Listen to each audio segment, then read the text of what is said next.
जय श्री कृष्ण मित्रों। द्रौपदी के जीवन से जुड़ा सबसे बड़ा रहस्य। द्रौपदी पांचाल देश के राजा द्रुपद की कन्या थी, इसलिए उन्हें पांचाली भी कहा जाता है। राजा द्रुपद ने द्रौपदी को कुरु वंश के नाश के लिए यज्ञ से उत्पन्न करवाया था, इसलिए उसे याज्ञनिक भी कहा जाता है। और जानते हैं द्रौपदी के जीवन से जुड़ा एक बहुत बड़ा रहस्य। महाभारत के आदि पर्व में द्रौपदी के जन्म की कथा में व्यास जी द्रौपदी की पिछले जन्म की कहानी सुनाते हैं। वे कहते हैं, यह अपने पूर्व जन्म में ऋषि कन्या थी।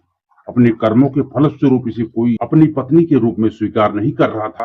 तब इन्होंने शिव जी की घोर तपस्या की। तपस्या से प्रसन्न होकर शिव जी ने कहा, तुम मुंह मांगा वर मांग लो। तब उस कन्या ने कहा, मैं सर्व गुण युक्त पति चाहती हूँ। नमस्कार दोस्तों, हमारे मोटिवेशनल आपके चैनल दोस्तों, आप लोग कमेंट में जय श्री कृष्ण अवश्य लिखें, ताकि आपके पूरे घर परिवार के ऊपर भगवान श्री कृष्ण की कृपा सदैव बनी रहे। तो आपका कीमती वक्त ज्यादा न लेते हुए दोस्तों हम वीडियो में आगे बढ़ते हैं। तब भगवान शंकर ने कहा, तुझे 5 भरतवंशी पति प्राप्त होंगे पुत्री। कन्या बोली, मैं तो आपकी कृपा से एक ही पति चाहती हूँ। तब शंकर जी ने कहा, तूने पति प्राप्ति हेतु मुझसे 5 बार प्रार्थना की है, मेरी बात अन्यथा नहीं हो सकती। दूसरे जन्म में तुझे 5 ही पति प्राप्त होंगे। महाभारत से इतर एक अन्य कथा के अनुसार द्रौपदी के 5 पति थे, लेकिन वो अधिकतम 14 पतियों की पत्नी भी बन सकती थी। इसका कारण द्रौपदी के पूर्व जन्म में छिपा था। पुनर्जन्म में द्रौपदी राजा नल और उनकी पत्नी दमयंती की पुत्री थी। उस जन्म में द्रौपदी का नाम नलैनी था। नलैनी ने भगवान शिव से आशीर्वाद पाने के लिए बहुत घोर तपस्या की। भगवान शिव जब प्रसन्न होकर प्रकट हुए तो नलैनी ने उनसे आशीर्वाद मांगा कि अगले जन्म में उसे 14 इच्छित गुणों वाला पति मिले। यद्यप भगवान शिव नलयनी की तपस्या से प्रसन्न थे, परंतु उन्होंने यह समझाया कि इन 14 गुणों का एक व्यक्ति में होना असंभव है। किंतु जब नलयनी अपनी जिद पर अड़ी रही तो भगवान शिव ने उसकी इच्छा पूर्ण होने का वरदान दे दिया। इस वरदान में अधिकतम 14 पति होना और प्रतिदिन सुबह स्नान के बाद पुनः कुंवारी होना भी शामिल था। इस प्रकार द्रौपदी भी पंचकन्या में एक बन गई।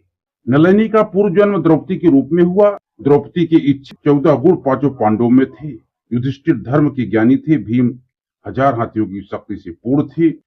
अर्जुन अद्भुत योद्धा और वीर पुरुष था। सहदेव उत्कृष्ट ज्ञानी थे।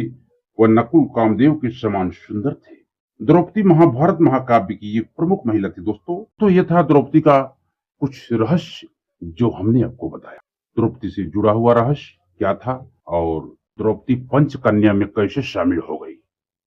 आशा करता हूँ वीडियो आपको अच्छा लगा हो दोस्तों। यदि आपको हमारा वीडियो अच्छा लगा हो तो एक लाइक जरूर करें। चैनल नए हैं तो चैनल को सब्सक्राइब करके बेल आइकन को जरूर दबाएं, ताकि हमारा नोटिफिकेशन हमेशा आपको मिलता रहे। वैसे ही गीता, भागवत, महाभारत, रामायण की कुछ अद्भुत बातें और ज्ञानवर्धक बातें और जीवन में कुछ जीवनोपयोगी बातें जानने के लिए हमारे चैनल से यदि आप लोग जुड़े रहेंगे तो आपको हमेशा दोस्तों कुछ न कुछ हमेशा मिलता रहेगा। आज का प्रमुख मोटिवेशन है दोस्तों, अनुशासन दोस्तों एक ऐसा तरीका है जो उसमें कामयाब हो गया वो हर कार्य में जीत सकता है। सहनशीलता होना अच्छी बात है, पर अन्याय का विरोध करना उससे भी उत्तम है। महानता महानता कभी ना गिरने में नहीं है, बल्कि हर बार गिरकर उठ जाने में। सफलता का कोई शॉर्टकट रास्ता नहीं होता मित्रों, लगन और मेहनत ही सफलता की कुंजी है। जय श्री कृष्ण मित्रों, मिलते हैं अगले वीडियो में। तब तक आप लोग अपना ख्याल रखें।